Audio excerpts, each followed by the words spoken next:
Le Petit Prince. Lorsque j'avais 6 ans, j'ai vu, une fois, une magnifique image dans un livre sur la forêt vierge qui s'appelait Histoire vécue. Ça représentait un serpent boa qui avalait un fauve. Voilà la copie du dessin. On disait dans le livre, les serpents boa avalent leur proie tout entière sans la mâcher. Ensuite, ils ne peuvent plus bouger et ils dorment pendant les 6 mois de leur digestion. J'ai alors beaucoup réfléchi sur les aventures de la jungle et, à mon tour, j'ai réussi, avec un crayon de couleur, à tracer mon premier dessin, mon dessin numéro 1. Il était comme ça. J'ai montré mon chef-d'œuvre aux grandes personnes et je leur ai demandé si mon dessin leur faisait peur. Elles m'ont répondu « Pourquoi un chapeau ferait-il peur ?» Mon dessin ne représentait pas un chapeau. Il représentait un serpent boa qui digérait un éléphant. J'ai alors dessiné l'intérieur du serpent boa afin que les grandes personnes puissent comprendre. Elles ont toujours besoin d'explications. Mon dessin numéro 2 était comme ça. Les grandes personnes m'ont conseillé de laisser de côté les dessins de serpents boa ouverts ou fermés et de m'intéresser plutôt à la géographie, à l'histoire, au calcul et à la grammaire. C'est ainsi que j'ai abandonné, à l'âge de 6 ans, une magnifique carrière de peintre. J'avais été découragé par l'insuccès de mon dessin numéro 1 et de mon dessin numéro 2. Les grandes personnes ne comprennent jamais rien toutes seules. Et c'est fatigant pour les enfants de toujours et toujours leur donner des explications. J'ai donc dû choisir un autre métier. Et j'ai appris à piloter des avions. J'ai volé un peu partout dans le monde. Et la géographie, c'est exact, m'a beaucoup servi. Je savais reconnaître du premier coup d'œil la Chine de l'Arizona. Et c'est très utile si l'on est égaré pendant la nuit. J'ai ainsi eu, au cours de ma vie, des tas de contacts avec des tas de gens sérieux. J'ai beaucoup vécu chez les grandes personnes. Je les ai vus de très près. Ça n'a pas trop amélioré mon opinion. Quand j'en rencontrais une qui me paraissait un peu lucide, je faisais l'expérience sur elle de mon dessin numéro 1, que j'ai toujours conservé. Je voulais savoir si elle était vraiment compréhensive.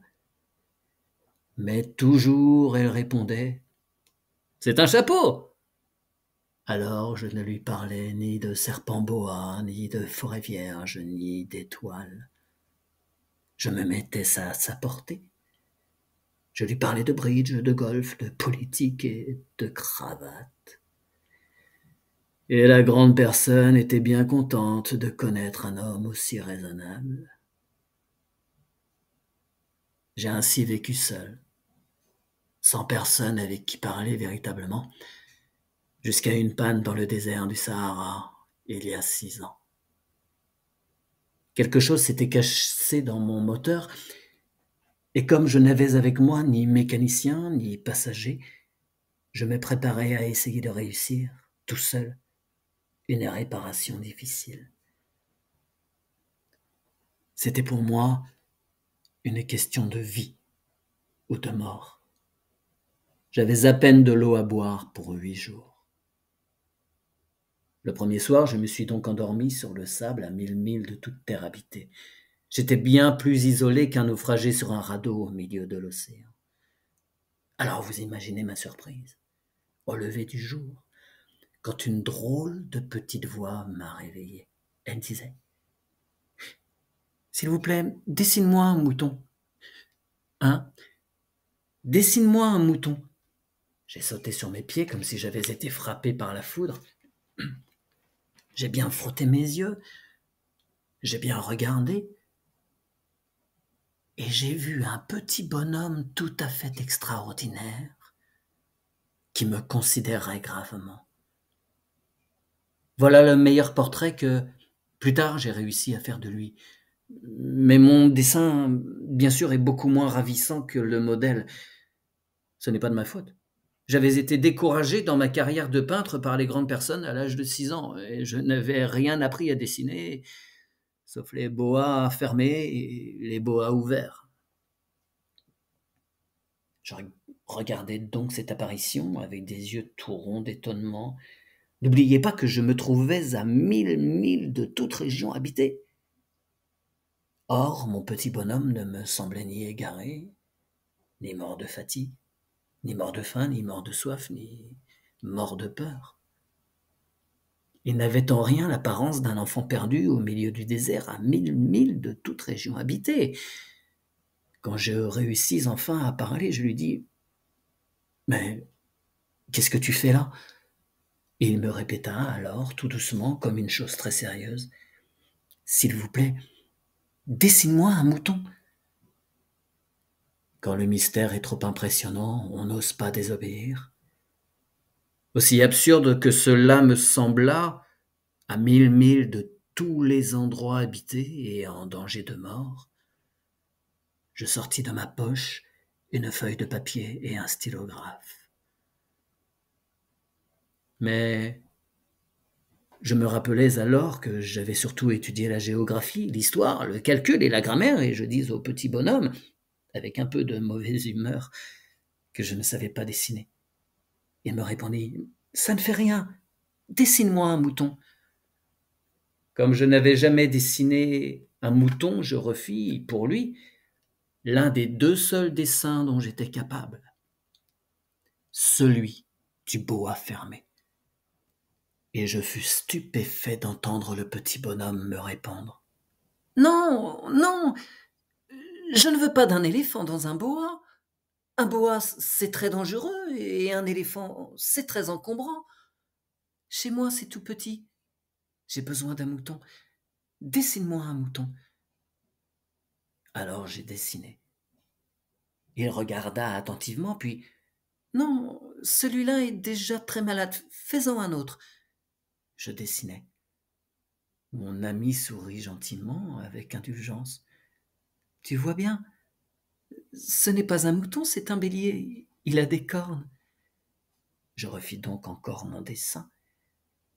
Mais il fut refusé comme les précédents. « Celui-là est trop vieux, je veux un mouton qui vive longtemps. » Alors, faute de patience, comme j'avais hâte de commencer le démontage de mon moteur, je griffonnais ce dessin-ci. Et je lançais. « Ça, c'est la caisse. Le mouton que tu veux est dedans. » Mais je fus bien surpris de voir s'illuminer le visage de mon jeune juge. « C'est tout à fait comme ça que je le voulais. Crois-tu qu'il faille beaucoup d'herbe à ce mouton ? » ?»« Pourquoi ? » ?»« Parce que chez moi c'est tout petit. »« Ça suffira sûrement, je t'ai donné un tout petit mouton. » Il pencha la tête vers le dessin. « Pas si petit que ça. Tiens, il s'est endormi. » Et c'est ainsi que je fis la connaissance du petit prince. Il me fallut longtemps pour comprendre d'où il venait. Le petit prince, qui me posait beaucoup de questions, ne semblait jamais entendre les miennes. Ce sont des mots prononcés par hasard qui, peu à peu, m'ont tout révélé. Ainsi, quand il aperçut pour la première fois mon avion, « Je ne dessinerai pas mon avion, c'est un dessin beaucoup trop compliqué pour moi. » Il me demanda, « Qu'est-ce que c'est que cette chose-là ? » ?»« Ce n'est pas une chose, ça vole, c'est mon avion. » Et j'étais fier de lui apprendre que je volais. Alors il s'écria, « Comment ? Tu es tombé du ciel ? » ?»« Oui, fis-je modestement. »« Ah, c'est drôle. » Et le petit prince eut un très joli éclat de rire qui m'irrita beaucoup. « Je désire que l'on prenne mes malheurs au sérieux. » Puis il ajouta, « Alors toi aussi tu viens du ciel ? De quelle planète es-tu ? » J'entrevis aussitôt une lueur dans le mystère de sa présence, et j'interrogeai brusquement, « Tu viens donc d'une autre planète ? » Mais il ne me répondit pas. Il hochait la tête doucement tout en regardant mon avion. « C'est vrai que là-dessus, tu ne peux pas venir de bien loin ?» Et il s'enfonça dans une rêverie qui dura longtemps. Puis, sortant mon mouton de sa poche, Il se plongea dans la contemplation de son trésor. Vous imaginez combien j'avais pu être intrigué par cette demi-confidence sur les autres planètes. Je m'efforçais donc d'en savoir plus long. D'où viens-tu, mon petit bonhomme? Où est-ce chez toi? Où veux-tu emporter mon mouton? Il me répondit après un silence méditatif. Ce qui est bien avec la caisse que tu m'as donnée, c'est que la nuit, ça lui servira de maison. Bien sûr. Et si tu es gentil, je te donnerai aussi une corde pour l'attacher pendant le jour. Et un piquet. La proposition parut choquer le petit prince. L'attacher? Quelle drôle d'idée! Mais si tu ne l'attaches pas, il ira n'importe où et il se perdra. Et mon ami eut un nouvel éclat de rire. Mais où veux-tu qu'il aille? N'importe où, droit devant lui. Alors le petit prince remarqua gravement. Ça ne fait rien, c'est tellement petit chez moi. Et avec un peu de mélancolie, peut-être, il ajouta. Droit devant soi, on ne peut pas aller bien loin. J'avais ainsi appris une seconde chose très importante, c'est que sa planète d'origine était à peine plus grande qu'une maison. Ça ne pouvait pas m'étonner beaucoup, je savais bien qu'en dehors des grosses planètes comme la Terre, Mars, Jupiter, Vénus, auxquelles on a donné des noms, il y en a des centaines d'autres qui sont quelquefois si petites qu'on a beaucoup de mal à les apercevoir au télescope. Quand un astronome découvre l'une d'elles, il lui donne pour nom un numéro. On l'appelle par exemple l'astéroïde 3251. J'ai de sérieuses raisons de croire que la planète d'où venait le petit prince est l'astéroïde B612. Cet astéroïde n'a été aperçu qu'une fois au télescope en 1909 par un astronome turc. Il avait fait alors une grande démonstration de sa découverte dans un congrès international d'astronomie. Mais personne ne l'avait cru à cause de son costume. Les grandes personnes sont comme ça. Heureusement pour la réputation de l'astéroïde B612, un dictateur turc imposa à son peuple, sous peine de mort, de s'habiller à l'européenne. L'astronome refit sa démonstration en 1920 dans un habit très élégant. Et cette fois-ci, tout le monde fut de son avis. Si je vous ai raconté ces détails sur l'astéroïde B612, et si je vous ai confié son numéro, c'est à cause des grandes personnes. Les grandes personnes aiment les chiffres. Quand vous leur parlez d'un nouvel ami, elles ne vous questionnent jamais sur l'essentiel. Elles ne vous disent jamais quel est le son de sa voix, quels sont les jeux qu'il préfère, est-ce qu'il collectionne les papillons.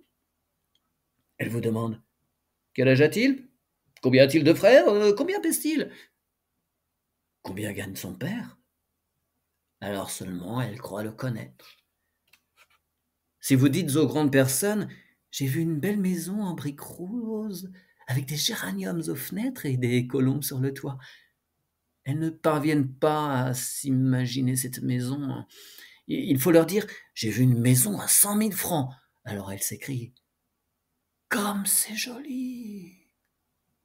Ainsi, si vous leur dites « La preuve que le petit prince a existé, c'est qu'il était ravissant, qu'il riait et qu'il voulait un mouton. Quand on veut un mouton, c'est la preuve qu'on existe. » Elles hausseront les épaules et vous traiteront d'enfant. Mais si vous leur dites « La planète d'où venait le petit prince et l'astéroïde B612 », alors elles seront convaincues et elles vous laisseront tranquille avec leurs questions. Elles sont comme ça. Il ne faut pas leur en vouloir, les enfants doivent être très indulgents envers les grandes personnes. Mais bien sûr, nous qui comprenons la vie, nous nous moquons bien des numéros. J'aurais aimé commencer cette histoire à la façon des contes de fées. J'aurais aimé dire « Il était une fois un petit prince qui habitait une planète à peine plus grande que lui et qui avait besoin d'un ami. » Pour ceux qui comprennent la vie, ça aurait eu l'air beaucoup plus vrai. Car je n'aime pas qu'on lise mon livre à la légère. J'éprouve tant de chagrin à raconter ces souvenirs. Il y a 6 ans déjà que mon ami s'en est allé avec son mouton. Si j'essaie ici de le décrire, c'est afin de ne pas l'oublier. C'est triste d'oublier un ami. Tout le monde n'a pas eu un ami. Et je puis devenir comme les grandes personnes qui ne s'intéressent plus qu'aux chiffres. C'est donc pour ça encore que j'ai acheté une boîte de couleurs et des crayons. C'est dur de se remettre au dessin à mon âge, quand on n'a jamais fait d'autres tentatives que celle d'un boa fermé et celle d'un boa ouvert, à l'âge de 6 ans. J'essaierai bien sûr de faire des portraits le plus ressemblants possible, mais je ne suis pas tout à fait certain de réussir. Un dessin va, et l'autre ne ressemble plus. Je me trompe un peu aussi sur la taille. Ici, le petit prince est trop grand, là, il est trop petit. J'hésite aussi sur la couleur de son costume. Alors je tâtonne, comme ci et comme ça, tant bien que mal. Je me tromperai enfin sur certains détails plus importants. Mais ça, il faudra me le pardonner. Mon ami ne donnait jamais d'explication. Il me croyait peut-être semblable à lui. Mais moi, malheureusement, je ne sais pas voir les moutons à travers les caisses. Je suis peut-être un peu comme les grandes personnes. J'ai dû vieillir. Chaque jour, j'apprenais quelque chose sur la planète, sur le départ, sur le voyage. Ça venait doucement au hasard des réflexions. C'est ainsi que le 3e jour, je connus le drame des baobabs. Cette fois-ci, encore, ce fut grâce aux moutons, car brusquement le petit prince m'interrogea, comme pris d'un doute grave. « C'est bien vrai, n'est-ce pas, que les moutons mangent les arbustes ?»« Oui, c'est vrai. »« Ah, je suis content. » Je ne compris pas pourquoi il était si important que les moutons mangeassent les arbustes. Mais le petit prince ajouta : « Par conséquent, ils mangent aussi les baobabs. » Je fis remarquer au petit prince que les baobabs ne sont pas des arbustes, mais de grands arbres, comme des églises, et que si même il emportait avec lui tout un troupeau d'éléphants, ce troupeau ne viendrait pas à bout d'un seul baobab. L'idée du troupeau d'éléphants fit rire le petit prince. Il faudrait les mettre les uns sur les autres. Mais il remarqua avec sagesse : les baobabs, avant de grandir, ça commence par être petit. C'est exact. Mais pourquoi veux-tu que tes moutons mangent les petits baobabs ?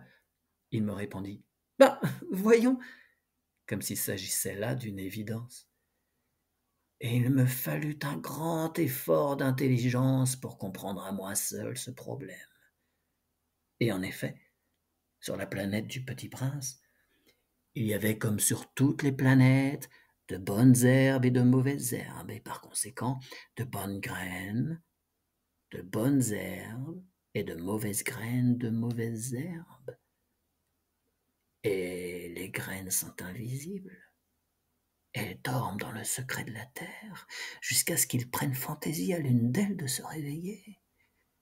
Alors elles s'étirent et pousse d'abord timidement vers le soleil une ravissante petite brindille inoffensive. S'il s'agit d'une brindille de radis ou d'un rosier, on peut la laisser pousser comme elle veut. Mais s'il s'agit d'une mauvaise plante, il faut arracher la plante aussitôt, dès qu'on a su la reconnaître. Or, il y avait des graines terribles sur la planète du Petit Prince. C'étaient des graines de baobab. Or, un baobab, si l'on s'y prend trop tard, on ne peut jamais plus s'en débarrasser. Il encombre toute la planète, il la perfore de ses racines. Et si la planète est trop petite, et si les baobabs sont trop nombreux, ils la font éclater. C'est une question de discipline, me disait plus tard le petit prince. Quand on a terminé sa toilette du matin, il faut faire soigneusement la toilette de la planète. Il faut s'astreindre régulièrement à arracher les baobabs dès qu'on les distingue d'avec les rosiers, auxquels ils ressemblent beaucoup quand ils sont très jeunes. C'est un travail très ennuyeux, mais très facile. Et un jour, il me conseilla de m'appliquer à réussir un beau dessin. pour bien faire entrer ça dans la tête des enfants de chez moi. S'ils voyagent un jour, me disait-il, ça pourra leur servir. Il est quelquefois sans inconvénient de remettre à plus tard son travail. Mais il s'agit des baobabs. C'est toujours une catastrophe. J'ai connu une planète habitée par un paresseux. Il avait négligé 3 arbustes. Et sur les indications du Petit Prince, j'ai dessiné cette planète-là. Je n'aime guère prendre un ton d'un moraliste, mais le danger des baobabs est si peu connu et les risques courus par celui qui s'égarerait dans un astéroïde sont si considérables que, pour une fois, je fais exception à ma réserve et je dis, enfants, faites attention aux baobabs. C'est pour avertir mes amis d'un danger qu'ils frôleraient depuis longtemps, comme moi, sans le connaître, que j'ai tant travaillé ce dessin-là. La leçon que je donnais en valait la peine. Vous vous demanderez peut-être, pourquoi n'y a-t-il pas dans ce livre d'autres dessins aussi grandioses que le dessin des baobabs? La réponse est bien simple. J'ai essayé, mais je n'ai pas pu réussir. Quand j'ai dessiné les baobabs, j'étais animé par le sentiment de l'urgence. Ah, petit prince, j'ai compris peu à peu ainsi ta petite vie mélancolique. Tu n'avais eu longtemps pour distraction que la douceur des couchers de soleil.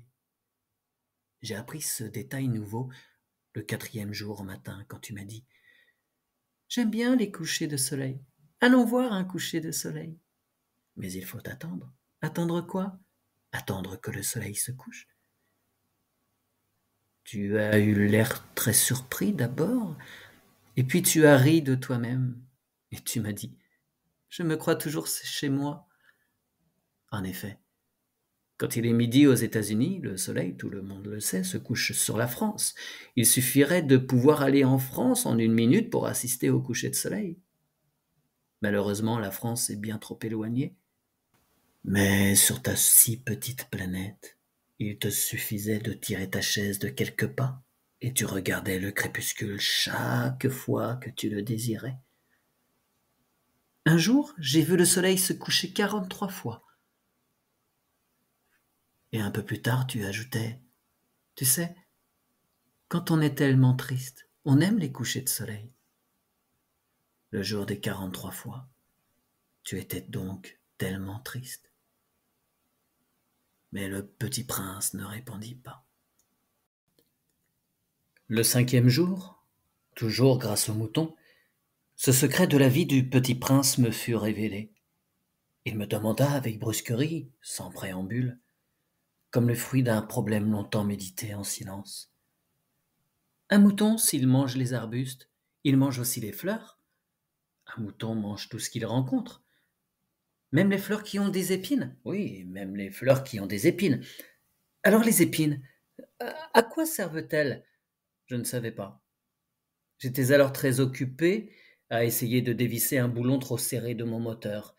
J'étais très soucieux, car ma panne commençait à m'apparaître comme très grave, et l'eau à boire qui s'épuisait me faisait craindre le pire. Les épines, à quoi servent-elles? Le petit prince ne renonçait jamais à une question, une fois qu'il l'avait posée. J'étais irrité par mon boulon, et je répondis n'importe quoi. Les épines, ça ne sert à rien, c'est de la pure méchanceté de la part des fleurs. Oh! Mais après un silence, il me lança, avec une sorte de rancune. Je ne te crois pas. Les fleurs sont faibles. Elles sont naïves. Elles se rassurent comme elles peuvent. Elles se croient terribles avec leurs épines. Je ne répondis rien. À cet instant, je me disais, si ce boulon me résiste encore, je le ferai sauter d'un coup de marteau. Et le petit prince dérangea de nouveau mes réflexions. Et tu crois, toi, que les fleurs... Mais non, non, je ne crois rien. J'ai répondu n'importe quoi, je m'occupe, moi, de choses sérieuses. Il me regarda stupéfait. De choses sérieuses? Il me voyait, mon marteau à la main, et les doigts noirs de cambouis penchés sur un objet qui lui semblait très laid. Tu parles comme les grandes personnes. Ça me fit un peu honte. Mais impitoyable, il ajouta, tu confonds tout. Tu mélanges tout. Il était vraiment très irrité. Il secouait au vent des cheveux tout dorés. Je connais une planète où il y a un monsieur cramoisi. Il n'a jamais respiré une fleur, il n'a jamais regardé une étoile, il n'a jamais aimé personne. Il n'a jamais rien fait d'autre que des additions et toute la journée il répète comme toi: Je suis un homme sérieux, je suis un homme sérieux. Et ça le fait gonfler d'orgueil. Mais ce n'est pas un homme, c'est un champignon. À quoi? Un champignon. Et le petit prince était maintenant tout pâle de colère. Il y a des millions d'années que les fleurs fabriquent des épines. Il y a des millions d'années que les moutons mangent quand même les fleurs. Et ce n'est pas sérieux de chercher à comprendre pourquoi elles se donnent tant de mal pour se fabriquer des épines qui ne servent jamais à rien. Ce n'est pas important, la guerre des moutons et des fleurs? Ce n'est pas plus sérieux et plus important que les additions d'un gros monsieur rouge? Et si je connais, moi, une fleur unique au monde, qui n'existe nulle part ailleurs, sauf dans ma planète, et qu'un petit mouton peut anéantir d'un seul coup, comme ça, un matin, sans se rendre compte de ce qu'il fait, ce n'est pas important, ça? Il rougit puis reprit. Si quelqu'un aime une fleur qui n'existe qu'à un exemplaire dans les millions et les millions d'étoiles, ça suffit pour qu'il soit heureux quand il les regarde. Il se dit: Ma fleur est là, quelque part. Mais si le mouton mange la fleur, c'est pour lui comme si, brusquement, toutes les étoiles s'éteignaient. Et ce n'est pas important, ça?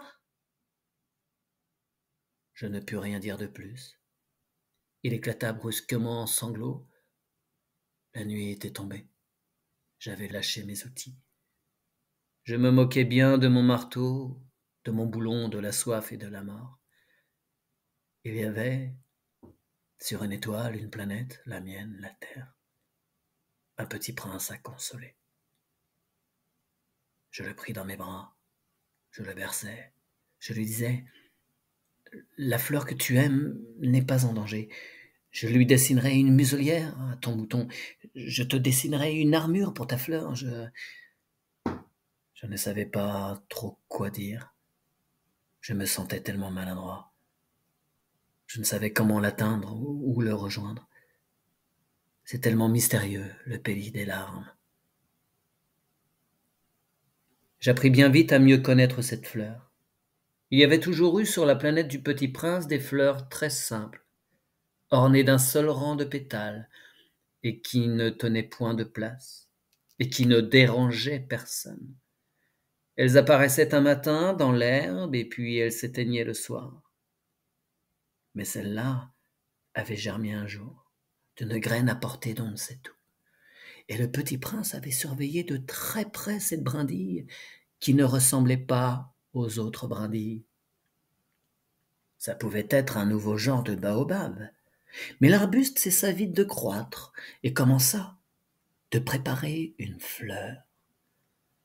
Le Petit Prince, qui assistait à l'installation d'un bouton énorme, sentait bien qu'il en sortirait une apparition miraculeuse. Mais la fleur n'en finissait pas de se préparer à être belle, à l'abri de sa chambre verte. Elle choisissait avec soin ses couleurs. Elle s'habillait lentement, elle ajustait un à un ses pétales. Elle ne voulait pas sortir toute fripée comme les coquelicots. Elle ne voulait apparaître que dans le plein rayonnement de sa beauté. Eh oui, elle était très coquette.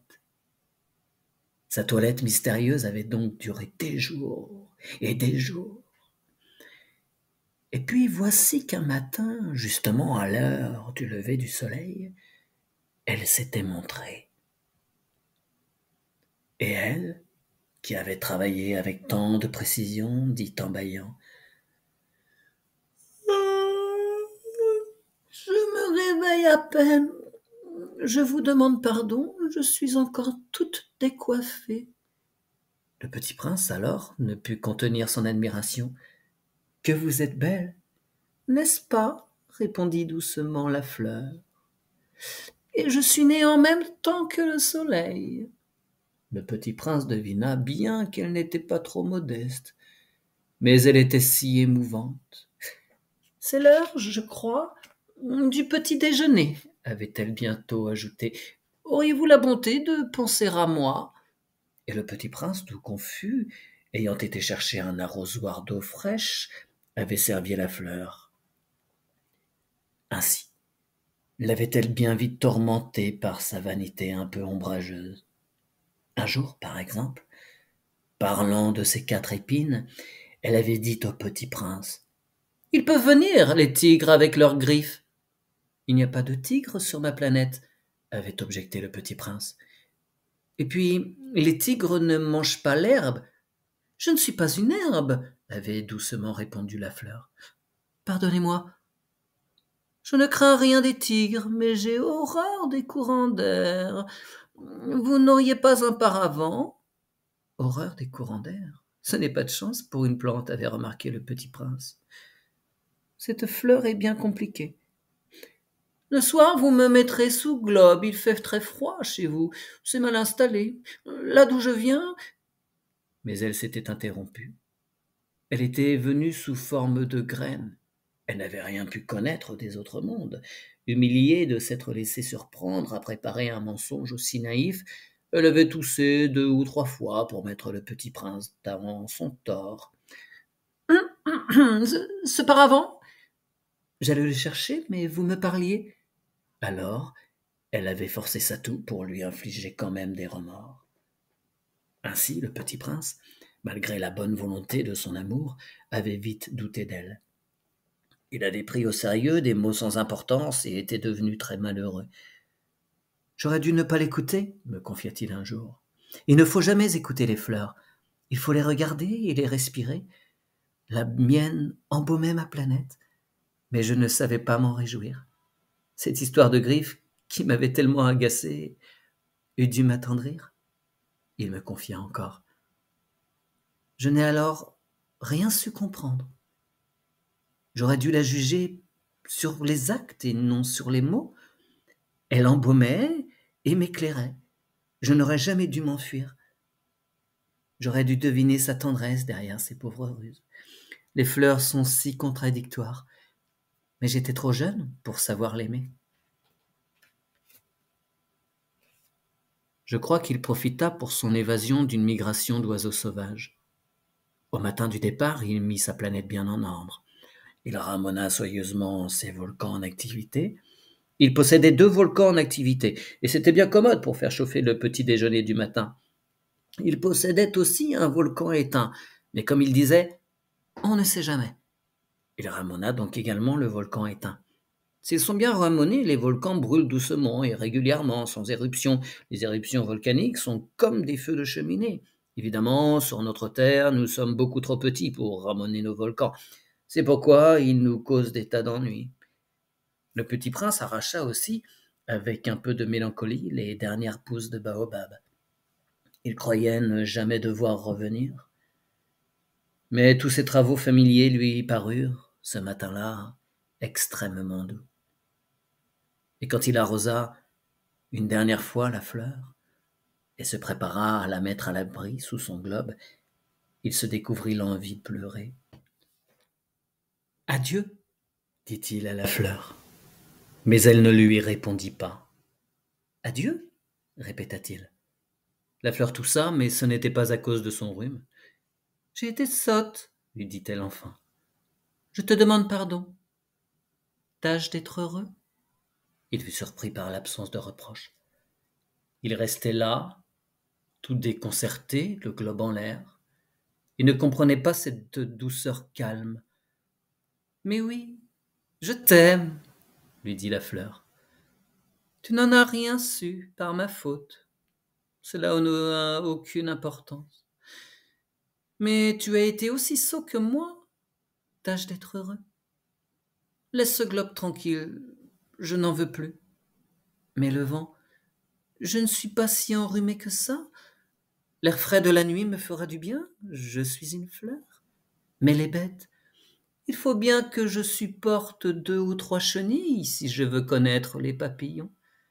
Il paraît que c'est tellement beau. Sinon, qui me rendra visite? Tu seras loin, toi. Quant aux grosses bêtes, je ne crains rien. J'ai mes griffes. » Et elle montrait naïvement ses 4 épines. Puis elle ajouta: « Ne traîne pas comme ça, c'est agaçant. Tu as décidé de partir. Va-t'en. » Car elle ne voulait pas qu'il la vît pleurer. C'était une fleur tellement orgueilleuse. Il se trouvait dans la région des astéroïdes de 325, 326, 327, 328, 329 et 330.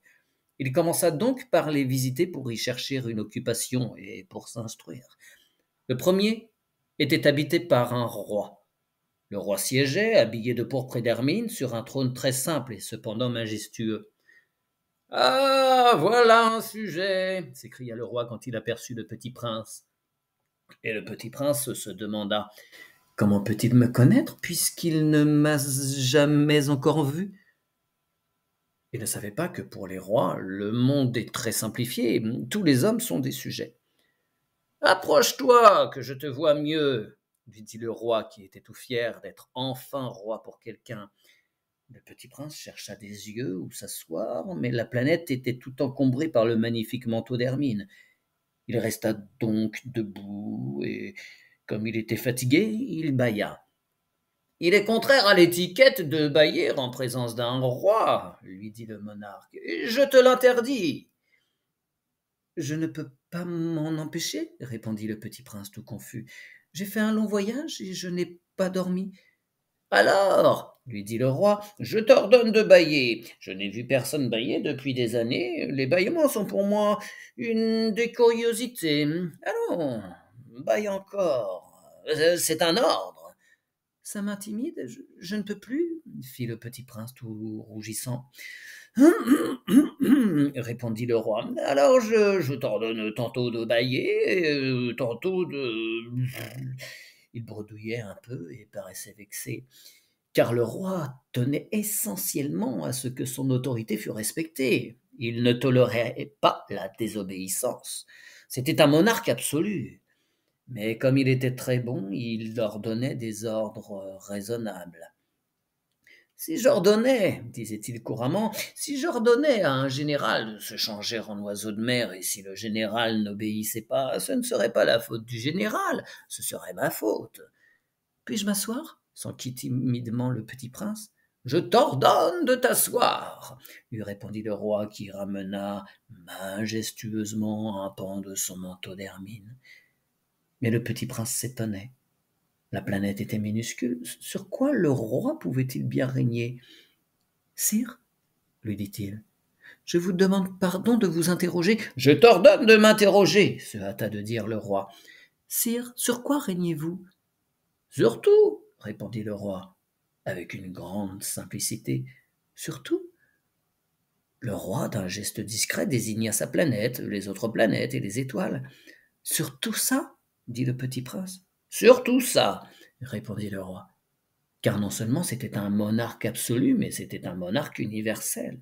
« Et les étoiles vous obéissent ? » ?»« Bien sûr, » lui dit le roi, « elles obéissent aussitôt, je ne tolère pas l'indiscipline. » Un tel pouvoir émerveilla le petit prince. S'il l'avait détenu lui-même, il aurait pu assister non pas à 44, mais à 72, ou même à 100, ou même à 200 couchers de soleil dans la même journée, sans avoir jamais à tirer sa chaise. Et comme il se sentait un peu triste à cause du souvenir de sa petite planète abandonnée, il s'enhardit à solliciter une grâce du roi. « Je voudrais voir un coucher de soleil. Faites-moi plaisir, ordonnez au soleil de se coucher. » « Si j'ordonnais à un général de voler une fleur, d'une fleur à l'autre, à la façon d'un pépillon, ou d'écrire une tragédie, ou de se changer en oiseau de mer, et si le général n'exécutait pas l'ordre reçu qui, de lui ou de moi, serait dans son tort. »« Ce serait vous ?» dit fermement le petit prince. « Exact. Il faut exiger de chacun ce que chacun peut donner, » reprit le roi. « L'autorité repose d'abord sur la raison. Si tu ordonnes à ton peuple d'aller se jeter tété à la mer, il fera la révolution. J'ai le droit d'exiger l'obéissance parce que mes ordres sont raisonnables. »« Alors, mon coucher de soleil ?» rappela le petit prince qui jamais n'oubliait une question une fois qu'il l'avait posée. « Ton coucher de soleil, tu l'auras, je l'exigerai. Mais j'attendrai, dans ma science du gouvernement, que les conditions soient favorables. »« Quand cela sera-t-il ?» s'informa le petit prince. « lui répondit le roi, qui consulta d'abord un gros calendrier. Ce sera ce sera ce soir vers 7h40. Et tu verras comme je suis bien obéi. Le petit prince bâilla. Il regrettait son coucher de soleil manqué. Et puis, il s'ennuyait déjà un peu. Je n'ai plus rien à faire ici, dit-il au roi. Je vais repartir. Ne pars pas, répondit le roi qui était si fier d'avoir un sujet. Ne pars pas, je te ferai ministre. Ministre de quoi? De la justice. Mais il n'y a personne à juger. On ne sait pas, lui dit le roi. Je n'ai pas encore fait le tour de mon royaume, je suis très vieux, je n'ai pas de place pour un carrosse, ça me fatigue de marcher. Ah, mais j'ai déjà vu, dit le petit prince, qui se pencha pour jeter encore un coup d'œil sur l'autre côté de la planète. Il n'y a personne là-bas non plus. Tu te jugeras donc toi-même, lui répondit le roi. C'est le plus difficile. Il est bien plus difficile de se juger soi-même que de juger autrui. Si tu réussis à bien te juger, c'est que tu es un véritable sage. Moi, dit le petit prince, je puis me juger moi-même n'importe où. Je n'ai pas besoin d'habiter ici. Dit le roi. Je crois bien que sur ma planète, il y a quelque part un vieux rat. Je l'entends la nuit. Tu pourras juger ce vieux rat, tu le condamneras à mort de temps en temps, ainsi sa vie dépendra de ta justice, mais tu le gracieras chaque fois pour l'économiser. Il n'y en a qu'un. Moi, répondit le petit prince, je n'aime pas condamner à mort. Je crois bien que je m'en vais. Non, dit le roi. Mais le petit prince, ayant achevé ses préparatifs, ne voulut point peiner le vieux monarque. Si votre majesté désirerait être obéie ponctuellement, elle pourrait me donner un ordre raisonnable. Elle pourrait m'ordonner, par exemple, de partir avant une minute. Il me semble que les conditions sont favorables. Le roi, n'ayant rien répondu, le petit prince hésita d'abord, puis, avec un soupir, prit le départ. Je te fais mon ambassadeur, se hâta alors de crier le roi, avec un air d'autorité. Les grandes personnes sont bien étranges, se dit le petit prince en lui-même, durant son voyage. La seconde planète était habitée par un vaniteux. Ah, voilà la visite d'un admirateur, s'écria de loin le vaniteux dès qu'il aperçut le petit prince. Car pour les vaniteux, les autres hommes sont des admirateurs. Bonjour, dit le petit prince, vous avez un drôle de chapeau. C'est pour saluer, lui répondit le vaniteux. C'est pour saluer quand on m'acclame. Malheureusement, il ne passe jamais personne ici. Ah oui, dit le petit prince, qui ne comprit pas. Frappe tes mains, l'une contre l'autre, conseilla donc le vaniteux. Le petit prince frappa ses mains l'une contre l'autre. Le vaniteux salua modestement en soulevant son chapeau. Ça, c'est plus amusant que la visite au roi, se dit en lui-même le petit prince. Et il recommença de frapper ses mains l'une contre l'autre. Le vaniteux recommença de saluer en soulevant son chapeau. Après 5 minutes d'exercice, le petit prince se fatigua de la monotonie du jeu. Et pour que le chapeau tombe, demanda-t-il, que faut-il faire? Mais le vaniteux ne l'entendit pas. Les vaniteux n'entendent jamais que les louanges. Est-ce que tu m'admires vraiment beaucoup? Demanda-t-il au petit prince. Qu'est-ce que signifie admirer? Admirer signifie reconnaître que je suis l'homme le plus beau, le mieux habillé, le plus riche et le plus intelligent de la planète. Mais tu es seul sur ta planète? Fais-moi ce plaisir, admire-moi quand même.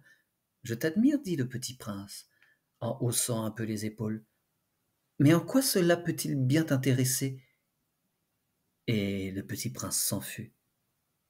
Les grandes personnes sont décidément bien bizarres, se dit-il simplement en lui-même durant son voyage. La planète suivante était habitée par un buveur. Cette visite fut très courte, mais elle plongea le petit prince dans une grande mélancolie. « Que fais-tu là » dit-il au buveur, qu'il trouva installé en silence devant une collection de bouteilles vides et une collection de bouteilles pleines. « Je bois, » répondit le buveur d'un air lugubre. « Pourquoi bois-tu » lui demanda le petit prince. « Pour oublier, » répondit le buveur. Pour oublier quoi? S'enquit le petit prince, qui déjà le plaignait. Pour oublier que j'ai honte, avoua le buveur en baissant la tête. Honte de quoi? S'informa le petit prince qui désirait le secourir. Honte de boire, acheva le buveur qui s'enferma définitivement dans le silence. Et le petit prince s'en fut, perplexe. Les grandes personnes sont décidément très, très bizarres, se disait-il en lui-même durant le voyage. La quatrième planète était celle du businessman. Cet homme était si occupé qu'il ne leva même pas la tête à l'arrivée du petit prince. Bonjour, lui dit celui-ci. Votre cigarette est éteinte. 3 et 2 font 5, 5 et 7, 12, 12 et 3, 15, bonjour. 15 et 7, 22, 22 et 6, 28, pas le temps de la rallumer. 26 et 5, 31, ouf, ça fait donc 501 622 731. 500 millions de quoi? Hein? Tu es toujours là? 501 millions de... Je ne sais plus. J'ai tellement de travail. Je suis sérieux, moi. Je ne m'amuse pas des balivernes. 2 et 5, 7... 501 millions de quoi? Répéta le petit prince qui jamais de sa vie n'avait renoncé à une question une fois qu'il l'avait posée. Le businessman leva la tête. Depuis 54 ans que j'habite cette planète-ci, je n'ai été dérangé que 3 fois. La première fois, ça a été il y a 22 ans par un hanneton qui était tombé Dieu sait d'où. Il répandait un bruit épouvantable et j'ai fait 4 erreurs dans une addition. La seconde fois, ça a été il y a 11 ans par une crise de rhumatisme. Je manque d'exercice. Je n'ai pas le temps de flâner. Je suis sérieux, moi. La troisième fois, la voici. Je disais donc 501 millions. Millions de quoi? Le businessman comprit qu'il n'était point d'espoir de paix. Millions de ces petites choses que l'on voit quelquefois dans le ciel. Des mouches? Mais non. Des petites choses qui brillent. Des abeilles? Mais non. Des petites choses dorées qui font rêvasser les feignants. Mais je suis sérieux, moi. Je n'ai pas le temps de rêvasser. Ah, des étoiles. C'est bien ça, des étoiles. Et que fais-tu des 500 millions d'étoiles? 501 622 731. Je suis sérieux, moi, je suis précis. Et que fais-tu de ces étoiles? Ce que j'en fais? Oui, rien, je les possède. Tu possèdes les étoiles? Oui, mais j'ai déjà vu un roi qui... Les rois ne possèdent pas, ils règnent sur, c'est très différent. Et à quoi cela te sert-il de posséder des étoiles? Ça me sert à être riche. Et à quoi cela te sert-il d'être riche? À acheter d'autres étoiles, si quelqu'un en trouve. Celui-là, se dit-il en lui-même, le petit prince, il résonne un peu comme mon ivrogne. Cependant, il posa encore des questions. Comment peut-on posséder des étoiles? Ah, qui sont-elles? Riposta grincheux le businessman. Je ne sais pas, à personne. Alors elles sont à moi, car j'y ai pensé le premier. Ça suffit? Bien sûr. Quand tu trouves un diamant qui n'est à personne, il est à toi. Quand tu trouves une île qui n'est à personne, elle est à toi. Quand tu as une idée, le premier que tu l'as fait breveter, elle est à toi. Et moi, je possède les étoiles, puisque jamais personne avant moi n'a songé à les posséder. Ça, c'est vrai, dit le petit prince. Et qu'en fais-tu? Je les gère, je les compte et je les recompte, dit le businessman. C'est difficile, mais je suis un homme sérieux. Le petit prince n'était pas satisfait encore. Moi, si je possède un foulard, je puis le mettre autour de mon cou et l'emporter. Moi, si je possède une fleur, je puis cueillir ma fleur et l'emporter. Mais tu ne peux pas cueillir les étoiles. Non, mais je puis les placer en banque. Qu'est-ce que ça veut dire? Ça veut dire que j'écris sur un petit papier le nombre de mes étoiles et puis j'enferme ma clé, ce papier-là, dans un tiroir. Et c'est tout, ça suffit. C'est amusant, pensa le petit prince. C'est assez poétique, mais ce n'est pas très sérieux. Le petit prince avait sur les choses sérieuses des idées très différentes des idées des grandes personnes. Moi, dit-il encore, je possède une fleur que j'arrose tous les jours. Je possède 3 volcans que je ramone toutes les semaines. Car je ramone aussi celui qui est éteint, on ne sait jamais. C'est utile à mes volcans, et c'est utile à ma fleur que je les possède. Mais tu n'es pas utile aux étoiles? Le businessman ouvrit la bouche, mais ne trouva rien à répondre. Et le petit prince s'en fut. Les grandes personnes sont décidément tout à fait extraordinaires, se disait-il simplement en lui-même durant le voyage. La 5e planète était très curieuse. C'était la plus petite de toutes. Il y avait là juste assez de place pour loger un réverbère et un allumeur de réverbère.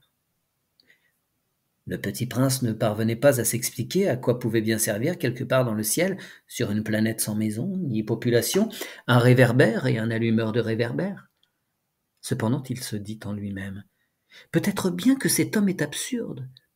Cependant, il est moins absurde que le roi, que le vaniteux, que le businessman et que le buveur. Au moins son travail a-t-il un sens.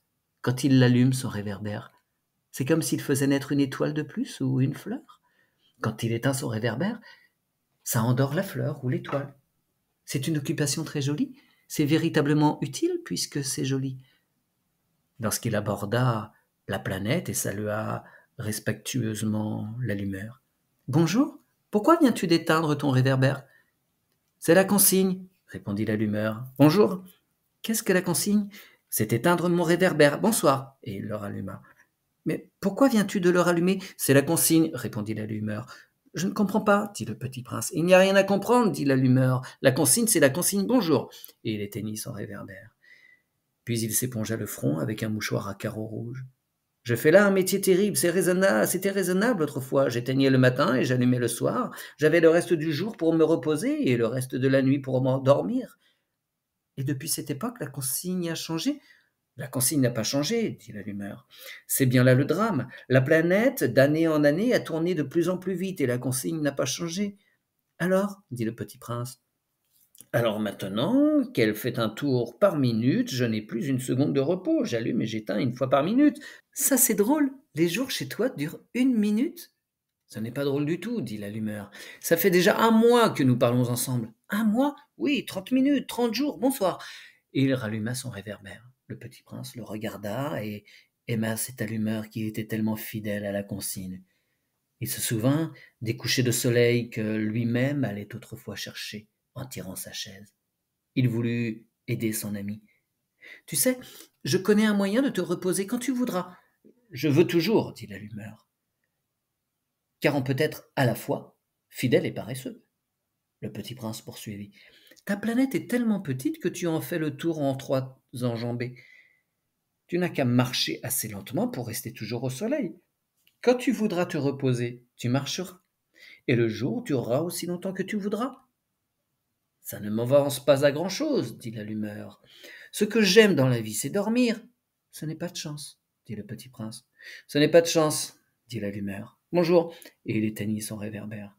Celui-là, se dit le petit prince, tandis qu'il poursuivait plus loin son voyage, celui-là serait méprisé par tous les autres, par le roi, par le vaniteux, par le buveur, par le businessman. Cependant, c'est le seul qui ne me paraisse pas ridicule. C'est peut-être parce qu'il s'occupe d'autre chose que de soi-même. Il eut un soupir de regret et se dit encore, « Celui-là est le seul dont j'eusse pu faire mon ami. Mais sa planète est vraiment trop petite, il n'y a pas de place pour 2. » Ce que le petit prince n'osait pas s'avouer, c'est qu'il regrettait cette planète bénie à cause surtout des 1440 couchers de soleil par 24 heures. La 6e planète était une planète 10 fois plus vaste. Elle était habitée par un vieux monsieur qui écrivait d'énormes livres. « Tiens, voilà un explorateur !» s'écria-t-il quand il aperçut le petit prince. Le petit prince s'assit sur la table et souffla un peu. Il avait déjà tant voyagé. « D'où viens-tu » lui dit le vieux monsieur. « Quel est ce gros livre » dit le petit prince. « Que faites-vous ici ?»« Je suis géographe » dit le vieux monsieur. « Qu'est-ce qu'un géographe ?» C'est un savant qui connaît où se trouvent les mers, les fleuves, les villes, les montagnes et les déserts. « Ça, c'est bien intéressant, dit le petit prince. Ça, c'est enfin un véritable métier. » Et il jeta un coup d'œil autour de lui sur la planète du géographe. Il n'avait jamais vu encore une planète aussi majestueuse. « Elle est bien belle, votre planète. Est-ce qu'il y a des océans ?»« Je ne puis pas le savoir, dit le géographe. « Ah, Le petit prince était déjà déçu. Et des montagnes? Je ne puis pas le savoir, dit le géographe. Et des villes et des fleuves et des déserts? Je ne puis pas le savoir non plus, dit le géographe. Mais vous êtes géographe? C'est exact, dit le géographe. Mais je ne suis pas explorateur, je manque absolument d'explorateurs. Ce n'est pas le géographe qui va faire le compte des villes, des fleuves, des montagnes, des mers, des océans et des déserts. Le géographe est trop important pour flâner. Il ne quitte pas son bureau. Mais il y reçoit les explorateurs, il les interroge et il prend en note leurs souvenirs. Et si les souvenirs de l'un d'entre eux lui paraissent intéressants, le géographe fait faire une enquête sur la moralité de l'explorateur. Pourquoi ça? Parce qu'un explorateur qui mentirait entraînerait des catastrophes dans les livres de géographie, et aussi un explorateur qui boirait trop. Pourquoi ça? Dit le petit prince. Parce que les ivrognes voient double. Alors le géographe noterait deux montagnes là où il n'y en a qu'une seule. Je connais quelqu'un, dit le petit prince, qui serait mauvais explorateur. C'est possible. Donc, quand la moralité de l'explorateur paraît bonne, on fait une enquête sur sa découverte. On va voir? Non, c'est trop compliqué.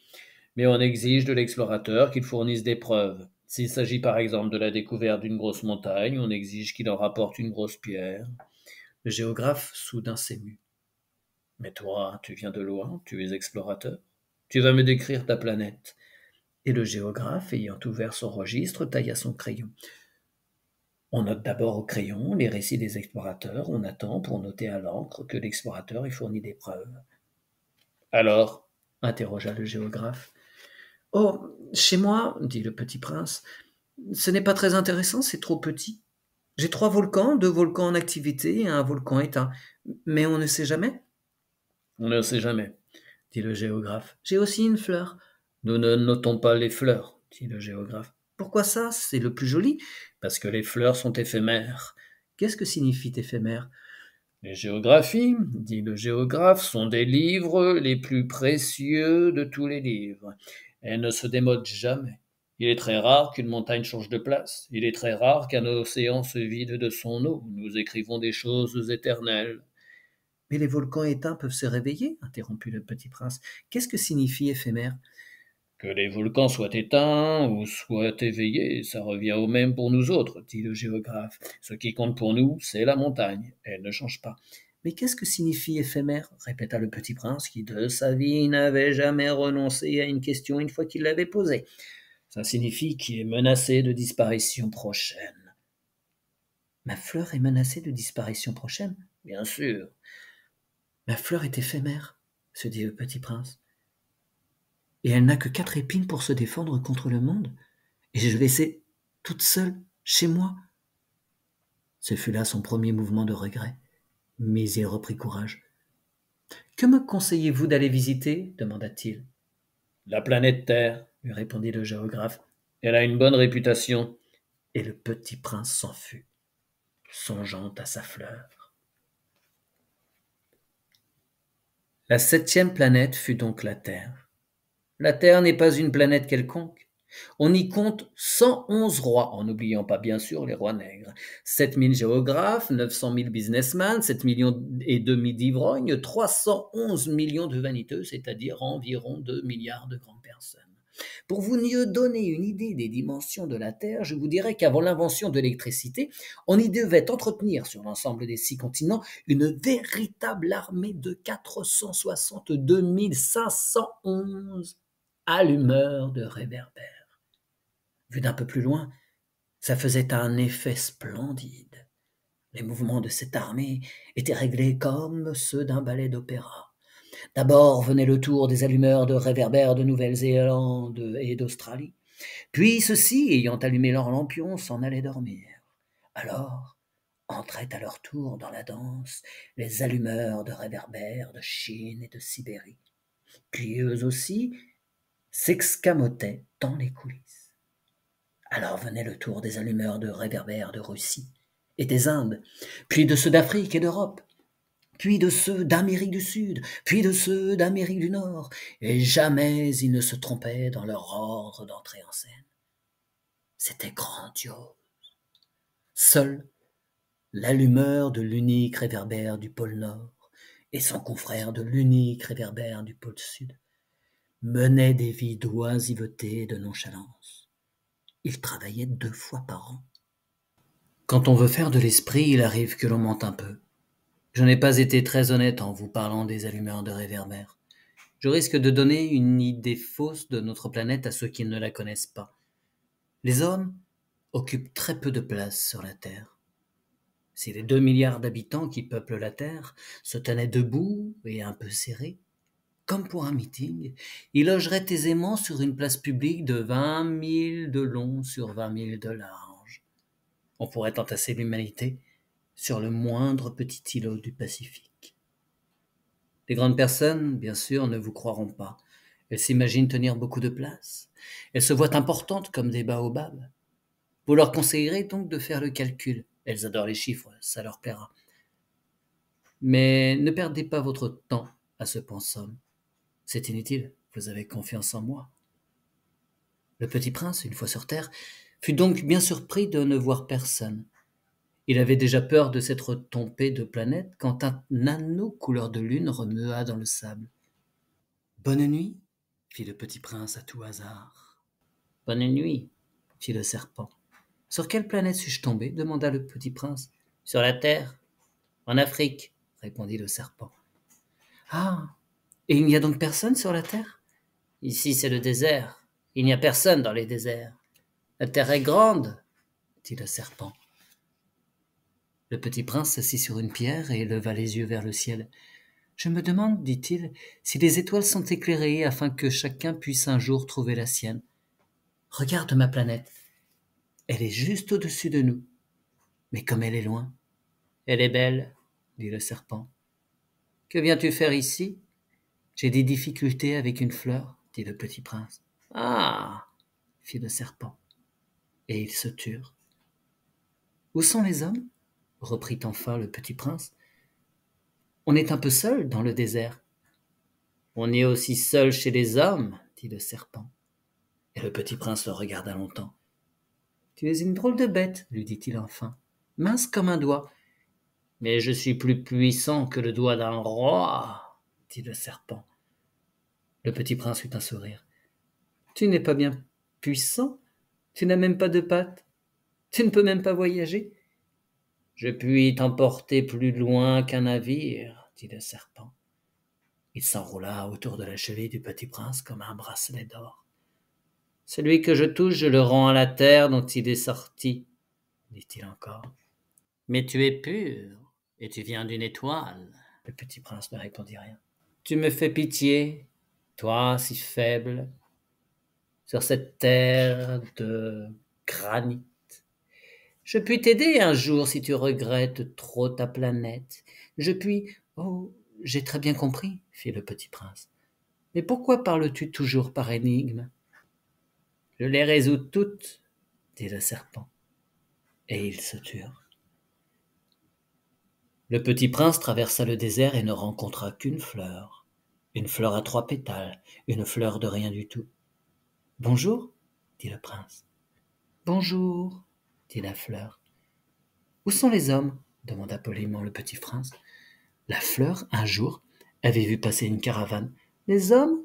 Il en existe, je crois, 6 ou 7. Je les ai aperçus il y a des années, mais on ne sait jamais où les trouver. Le vent les promène, ils manquent de racines, ça les gêne beaucoup. Adieu, fit le petit prince. Adieu, dit la fleur. Le petit prince fit l'ascension d'une haute montagne. Les seules montagnes qu'il eût jamais connues étaient les 3 volcans qui lui arrivaient aux genoux. Et il se servait du volcan éteint comme d'un tabouret.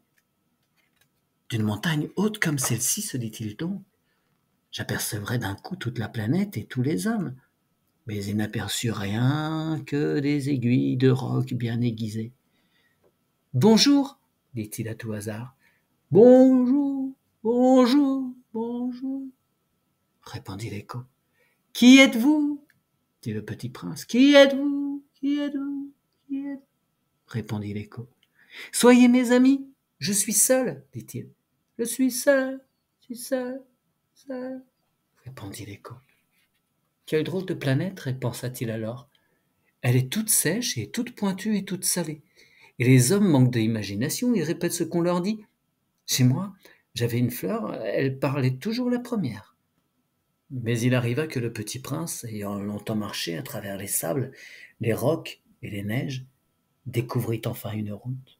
Et les routes vont toutes chez les hommes. Bonjour, dit-il. C'était un jardin fleuri de roses. Bonjour, dirent les roses. Le petit prince les regarda. Elles ressemblaient toutes à sa fleur. Qui êtes-vous leur demanda-t-il stupéfait.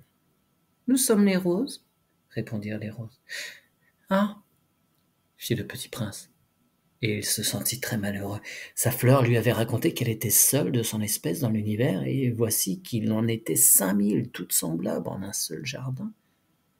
Elle serait bien vexée, se dit-il, si elle voyait ça. Elle tousserait énormément et ferait semblant de mourir pour échapper au ridicule. Et je serais bien obligé de faire semblant de la soigner, car sinon, pour m'humilier, moi aussi, elle se laisserait vraiment mourir. Puis il se dit encore, je me croyais riche d'une fleur unique et je ne possède qu'une rose ordinaire. Ça, mes 3 volcans qui m'arrivent aux genoux, et dont l'un peut-être est éteint pour toujours, ça ne fait pas de moi un bien grand prince. Et, couché dans l'herbe, il pleura. C'est alors qu'apparut le renard. Bonjour, dit le renard. Bonjour, répondit poliment le petit prince, qui se retourna, mais ne vit rien. Je suis là, dit la voix, sous le pommier. Qui es-tu, dit le petit prince. Tu es bien joli. Je suis un renard, dit le renard. Viens jouer avec moi, lui proposa le petit prince. Je suis tellement triste. Je ne puis pas jouer avec toi, dit le renard. Je ne suis pas apprivoisé. Ah, pardon, fit le petit prince. Mais après réflexion, il ajouta, qu'est-ce que signifie apprivoiser? Tu n'es pas d'ici, dit le renard. Que cherches-tu? Je cherche les hommes, dit le petit prince. Qu'est-ce que signifie apprivoiser? Les hommes, dit le renard, ils ont des fusils et ils chassent. C'est bien gênant. Ils élèvent aussi des poules, c'est leur seul intérêt. Tu cherches des poules? Non, dit le petit prince. Je cherche des amis. Qu'est-ce que signifie apprivoiser? C'est une chose trop oubliée, dit le renard. Ça signifie créer des liens. Créer des liens? Bien sûr, dit le renard. Tu n'es encore pour moi qu'un petit garçon semblable à 100 000 petits garçons. Et je n'ai pas besoin de toi, et tu n'as pas besoin de moi non plus, et je ne suis pour toi qu'un renard semblable à 100 000 renards. Mais si tu m'apprivoises, nous aurons besoin l'un de l'autre. Tu seras pour moi unique au monde, je serai pour toi unique au monde. Je commence à comprendre, dit le petit prince. Il y a une fleur, je crois qu'elle m'a apprivoisé. C'est possible, dit le renard. On voit sur la terre toutes sortes de choses. Oh, ce n'est pas sur la terre, dit le petit prince. Le renard parut très intrigué. Sur une autre planète? Oui. Il y a des chasseurs sur cette planète-là? Non. Ça, c'est intéressant. Et des poules? Non. Rien n'est parfait, soupira le renard. Mais le renard revint à son idée. Ma vie est monotone, je chasse les poules, les hommes me chassent, toutes les poules se ressemblent et tous les hommes se ressemblent, je m'ennuie donc un peu. Mais si tu m'apprivoises, ma vie sera comme ensoleillée, je connaîtrai un bruit de pas qui sera différent de tous les autres. Les autres pas me font rentrer sous terre, le tien m'appellera hors du terrier comme une musique. Et puis regarde, tu vois là-bas les champs de blé? Je ne mange pas de pain. Le blé pour moi est inutile. Les champs de blé ne me rappellent rien. Et ça, c'est triste. Mais tu as des cheveux couleur d'or. Alors, ce sera merveilleux quand tu m'auras apprivoisé. Le blé qui est doré me fera souvenir de toi, et j'aimerais le bruit du vent dans le blé. Le renard se tut et regarda longtemps le petit prince. S'il te plaît, apprivoise-moi, dit-il. Je veux bien, répondit le petit prince, mais je n'ai pas beaucoup de temps. J'ai des amis à découvrir et beaucoup de choses à connaître. On ne connaît que les choses que l'on apprivoise, dit le renard. Les hommes n'ont plus le temps de rien connaître, ils achètent des choses toutes faites chez les marchands. Mais comme il n'existe point de marchands d'amis, les hommes n'ont plus d'amis. Si tu veux un ami, apprivoise-moi. Que faut-il faire? Dit le petit prince. Il faut être très patient, répondit le renard. Tu t'assoiras d'abord un peu loin de moi, comme ça, dans l'herbe. Je te regarderai du coin de l'œil et tu ne diras rien. Le langage est source de malentendus. Mais chaque jour, tu pourras t'asseoir un peu plus près. Le lendemain revint le petit prince. Il eût mieux valu revenir à la même heure, dit le renard. Si tu viens par exemple à 4 heures de l'après-midi, dès 3 heures je commencerai d'être heureux. Plus l'heure avancera, plus je me sentirai heureux. À 4 heures, déjà, je m'agiterai et m'inquiéterai, je découvrirai le prix du bonheur. Et si tu viens n'importe quand, je ne saurai jamais à quelle heure m'habiller le cœur. Il faut des rites. Qu'est-ce qu'un rite? Dit le petit prince. C'est aussi quelque chose de trop oublié, dit le renard. C'est ce qui fait qu'un jour est différent des autres jours, une heure des autres heures. Il y a un rite, par exemple, chez les chasseurs. Ils dansent le jeudi avec les filles du village. Alors le jeudi est un jour merveilleux. Je vais me promener jusqu'à la vigne. Si les chasseurs dansaient n'importe quand, les jours se ressembleraient tous et je n'aurais point de vacances.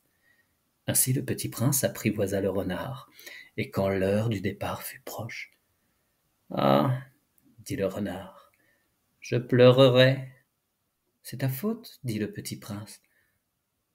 Je ne te souhaitais point de mal, mais tu as voulu que je t'apprivoise. »« Bien sûr, dit le renard. »« Mais tu vas pleurer, dit le petit prince. »« Bien sûr, dit le renard. »« Alors tu n'y gagnes rien. »« J'y gagne, dit le renard, à cause de la couleur du blé. » Puis il ajouta, « Va revoir les roses, tu comprendras que la tienne est unique au monde.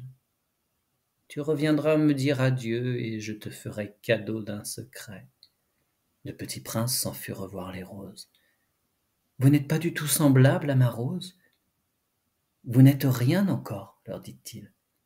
Personne ne vous a apprivoisé et vous n'avez apprivoisé personne. Vous êtes comme était mon renard. Ce n'était qu'un renard semblable à 100 000 autres, mais j'en ai fait mon ami, et il est maintenant unique au monde. » Et les roses étaient gênées. « Vous êtes belle, mais vous êtes vide, leur dit-il encore. On ne peut pas mourir pour vous. Bien sûr, ma rose à moi, un passant ordinaire, croirait qu'elle vous ressemble, mais à elle seule, elle est plus importante que vous tous, puisque c'est elle que j'ai arrosée, puisque c'est elle que j'ai mis sous globe, puisque c'est elle que j'ai abritée sous le paravent, puisque c'est elle dont j'ai tué les chenilles, sauf les 2 ou 3 pour les papillons, puisque c'est elle que j'ai écouté se plaindre, ou se vanter, ou même quelquefois se taire, puisque c'est ma rose. Il revint vers le renard. « Adieu, dit-il. »« Adieu, dit le renard. Voici mon secret. Il est très simple. On ne voit bien qu'avec le cœur. L'essentiel est invisible pour les yeux. »« L'essentiel est invisible pour les yeux, répéta le petit prince afin de se souvenir. C'est le temps que tu as perdu pour ta rose qui fait ta rose si importante. C'est le temps que j'ai perdu pour ma rose, fit le petit prince afin de se souvenir. Les hommes ont oublié cette vérité, dit le renard. Mais tu ne dois pas l'oublier. Tu deviens responsable pour toujours de ce que tu as apprivoisé. Tu es responsable de ta rose. Je suis responsable de ma rose, répéta le petit prince afin de se souvenir. Bonjour, dit le petit prince. Bonjour, dit l'aiguilleur. Que fais-tu ici, dit le petit prince. Je trie les voyageurs par paquet de mille, dit l'aiguilleur.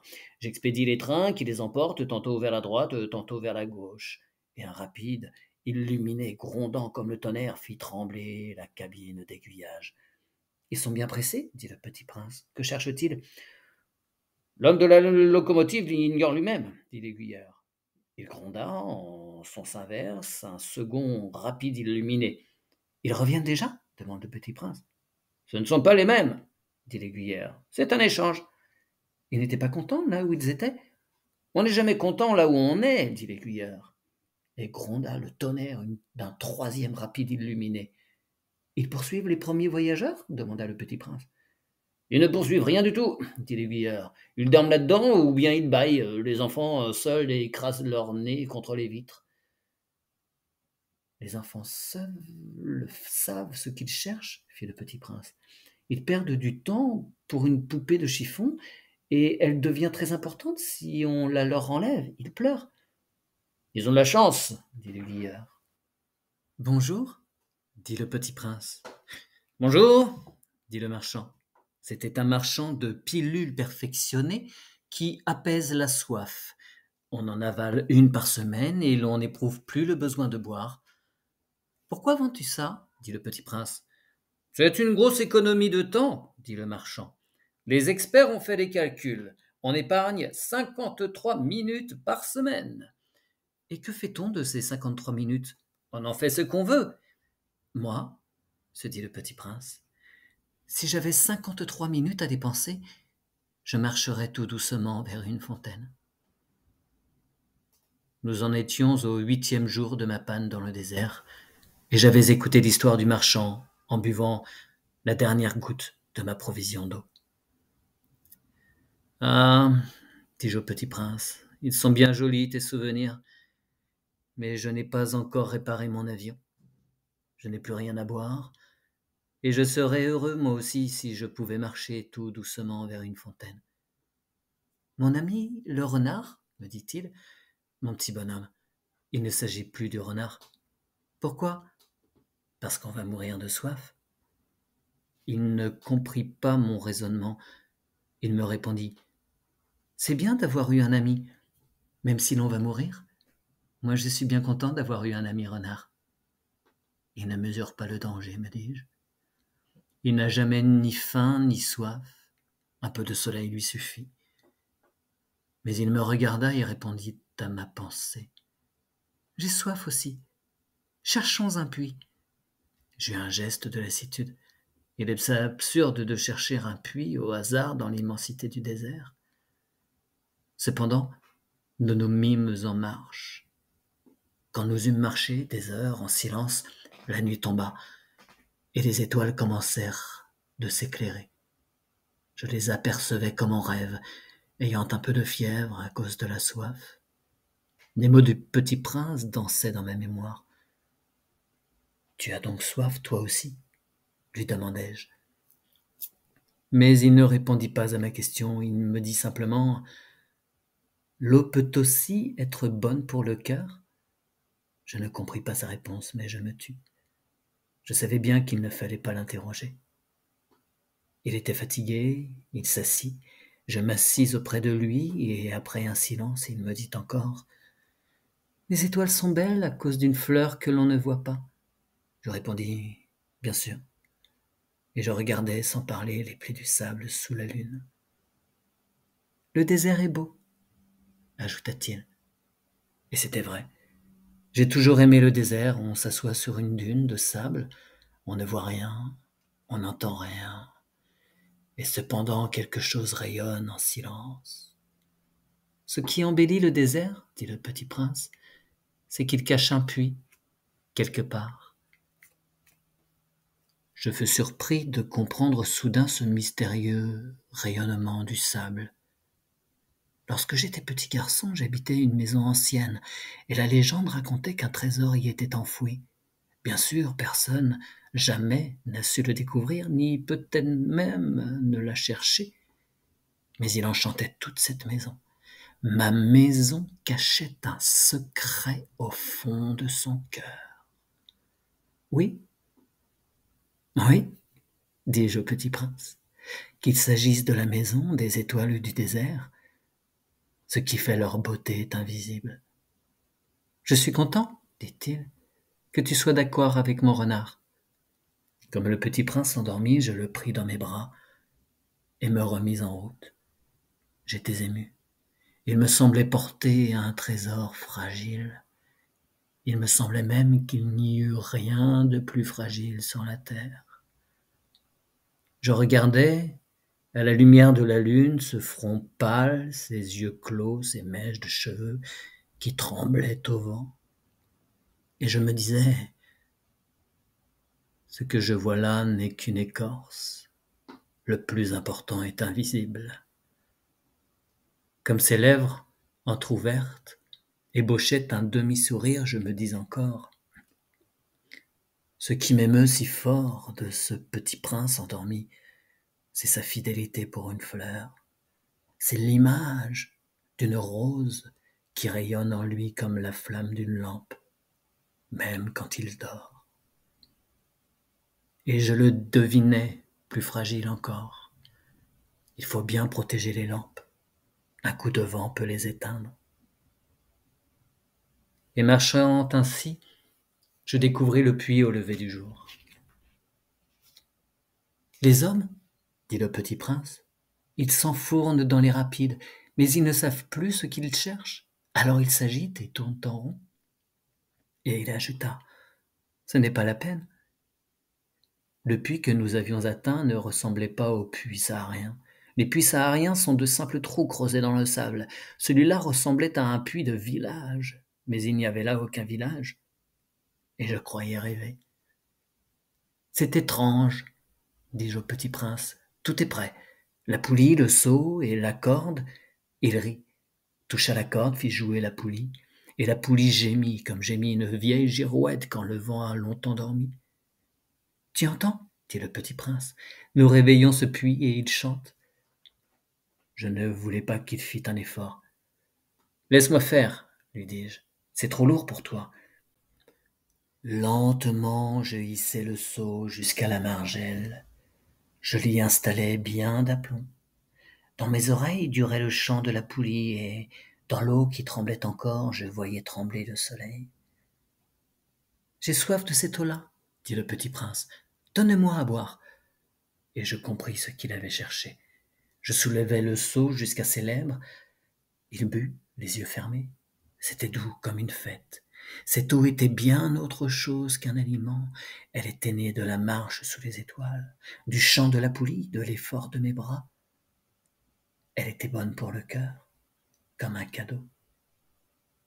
Lorsque j'étais petit garçon, la lumière de l'arbre de Noël, la musique de la messe de minuit, la douceur des rires, faisaient ainsi tout le rayonnement du cadeau de Noël que je recevais. Les hommes de chez toi, dit le petit prince, cultivent 5000 roses dans un même jardin, et ils n'y trouvent pas ce qu'ils cherchent. Ils ne le trouvent pas, répondis-je. Et cependant, ce qu'ils cherchent pourrait être trouvé dans une seule rose ou un peu d'eau. Bien sûr, répondis-je. Et le petit prince ajouta, mais les yeux sont aveugles, il faut chercher avec le cœur. J'avais bu, je respirais bien, le sable, au lever du jour et couleur de miel. J'étais heureux aussi de cette couleur de miel. Pourquoi fallait-il que j'eusse de la peine?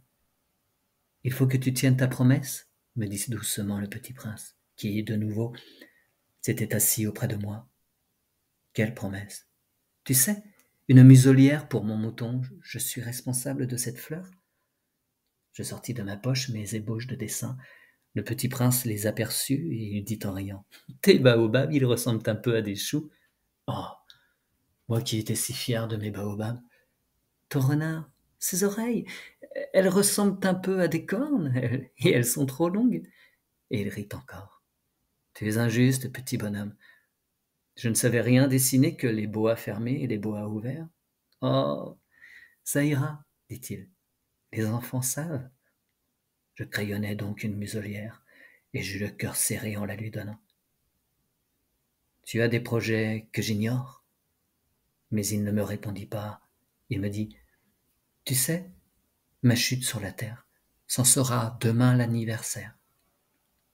Puis, après un silence, il me dit encore: J'étais tombé tout près d'ici. Et il rougit. Et de nouveau, sans comprendre pourquoi, j'éprouvais un chagrin bizarre. Cependant, une question me vint. Alors ce n'est pas par hasard que le matin où je t'ai connu, il y a 8 jours, tu te promenais comme ça, tout seul, à 1000 milles de toutes régions habitées. Tu retournais vers le point de ta chute. Le petit prince rougit encore, et j'ajoutai, en hésitant, à cause, peut-être, de l'anniversaire. Le petit prince rougit de nouveau. Il ne répondait jamais aux questions, mais quand on rougit, ça signifie oui, n'est-ce pas? Ah, lui dis-je, j'ai peur. Mais il me répondit: Tu dois maintenant travailler. Tu dois repartir vers ta machine. Je t'attends ici. Reviens demain soir. Mais je n'étais pas rassuré. Je me souvenais du renard.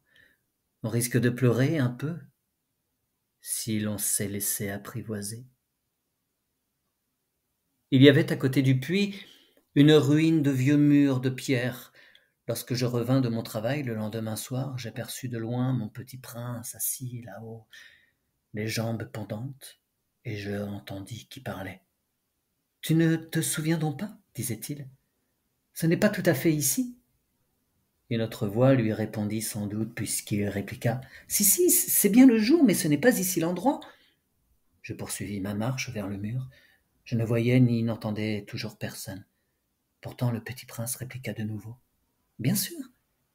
Tu verras où commence ma trace dans le sable. Tu n'as qu'à m'y attendre. J'y serai cette nuit. » J'étais à 20 mètres du mur et je ne voyais toujours rien. Le petit prince dit encore, après un silence: « Tu as du bon venin? Tu es sûr de ne pas me faire souffrir longtemps ?» Je fis halte, le cœur serré, mais je ne comprenais toujours pas. « Maintenant, va-t'en, dit-il. Je veux redescendre. » Alors j'abaissai moi-même les yeux vers le pied du mur et je fis un bond. Il était là, dressé vers le petit prince, un de ces serpents jaunes qui vous exécutent en 30 secondes. Tout en fouillant ma poche pour lui en tirer le revolver, je pris le pas de course, mais au bruit que je fis, le serpent se laissa doucement couler dans le sable comme un jet d'eau qui meurt et, sans trop se presser, se faufila entre les pierres avec un léger bruit de métal. Je parvins au mur juste à temps pour y recevoir dans les bras mon petit bonhomme de prince, pâle comme la neige. « Quelle est cette histoire-là? Tu parles maintenant avec les serpents ?» J'avais défait mon éternel cache-nez d'or. Je lui avais mouillé les tempes et l'avais fait boire. Et maintenant, je n'osais plus rien lui demander. Il me regarda gravement et m'entoura le cou de ses bras.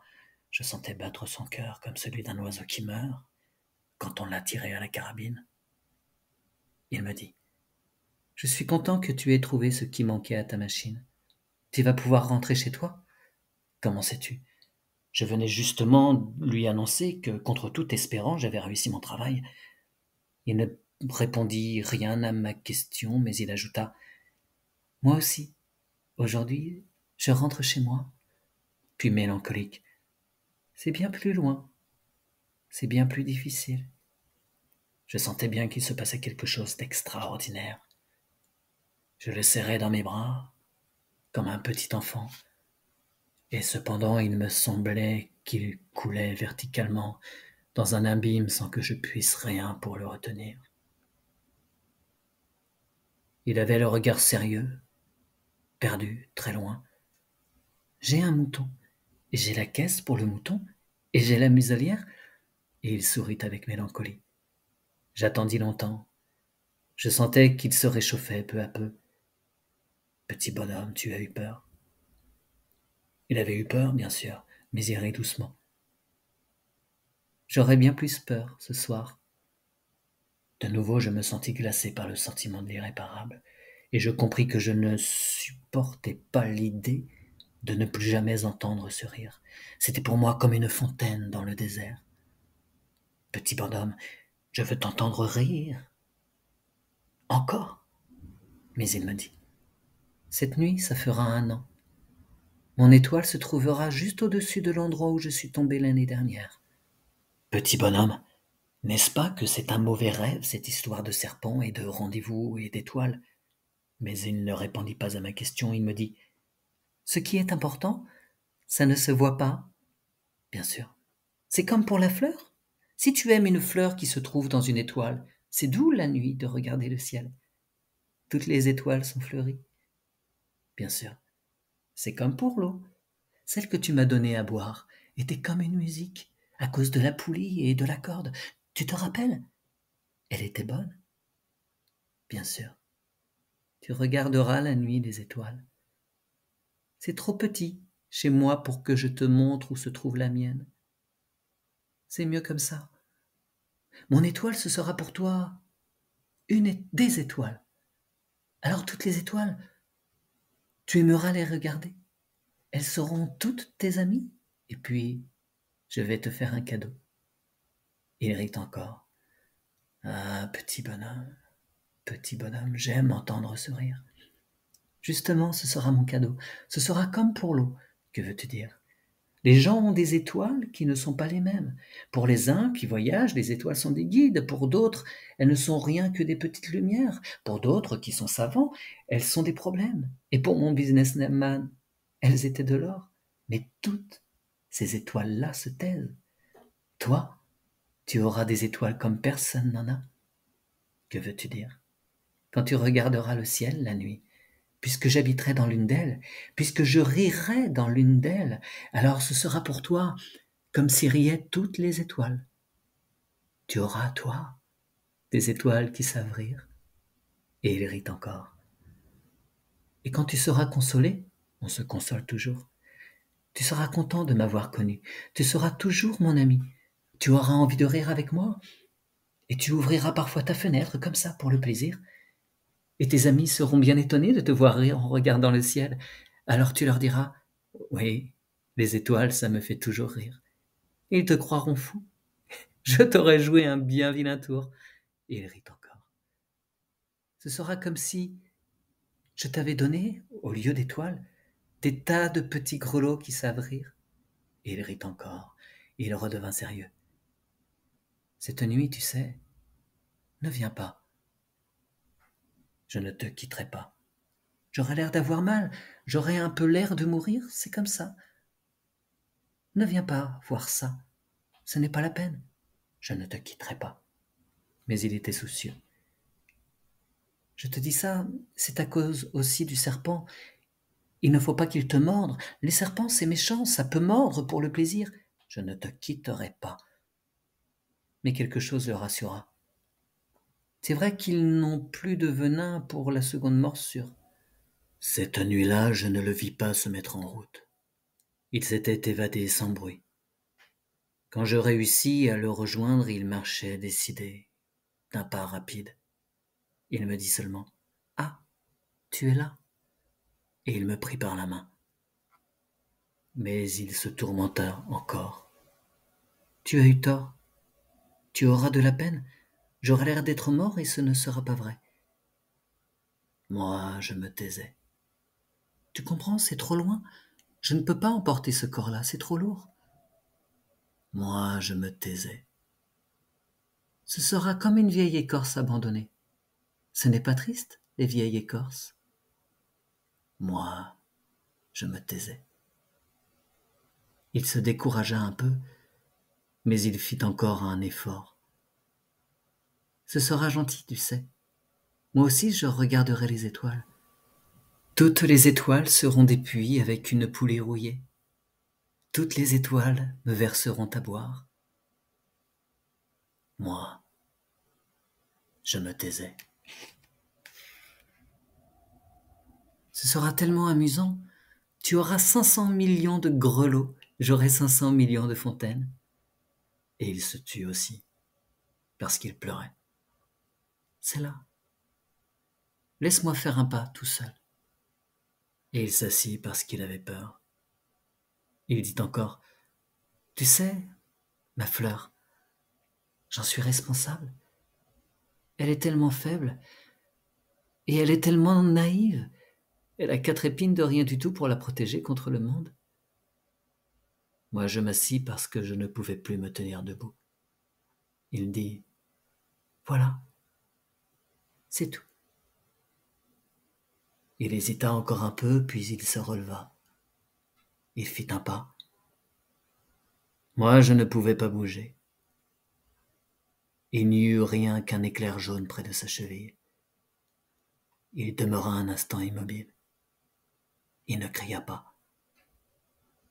Il tomba doucement, comme tombe un arbre.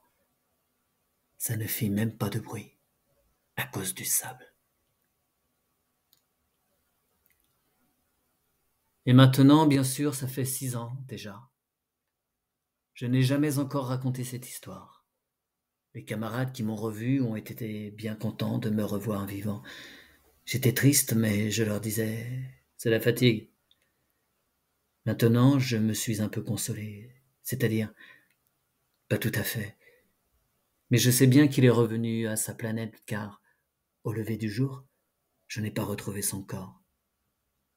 Ce n'était pas un corps tellement lourd. Et j'aime la nuit, écouter les étoiles. C'est comme 500 millions de grelots. Et voilà qu'il se passe quelque chose d'extraordinaire. La muselière que j'ai dessinée pour le Petit Prince, j'ai oublié d'y ajouter la courroie de la cuir. Il n'aura jamais pu l'attacher au mouton. Alors je me demande, que s'est-il passé sur sa planète? Peut-être bien que le mouton a mangé la fleur. Tantôt je me dis, sûrement non. Le Petit Prince enferme sa fleur toutes les nuits sous son globe de verre et il surveille bien son mouton. Alors je suis heureux et toutes les étoiles rient encore, doucement. Tantôt je me dis, on est distrait une fois ou l'autre et ça suffit. On a oublié un soir le globe de verre ou bien le mouton est sorti sans bruit pendant la nuit. Alors les grelots se changent tous en larmes. C'est là un bien grand mystère. Pour vous qui aimez aussi le Petit Prince comme moi, rien de l'univers n'est semblable si quelque part on ne sait tout. Un mouton que nous ne connaissons pas a oui ou non mangé une rose. Regardez le ciel. Demandez-vous, le mouton, oui ou non, a-t-il mangé la fleur? Et vous verrez comme tout change. Et aucune grande personne ne comprendra jamais que ça a tellement d'importance. Ça, c'est pour moi le plus beau et le plus triste paysage du monde. C'est le même paysage que celui de la page précédente, mais je l'ai dessiné une fois encore pour bien vous le montrer. C'est ici que le Petit Prince a apparu sur terre, puis disparu. Regardez bien attentivement ce paysage afin d'être sûr de le reconnaître, si vous voyagez un jour en Afrique, dans le désert. Et s'il vous arrive de passer par là, je vous en supplie, ne vous pressez pas, attendez un peu juste sous l'étoile. Si alors un enfant vient à vous, s'il rit, s'il a des cheveux d'or, s'il ne répond pas quand on l'interroge, vous devinerez bien qui il est.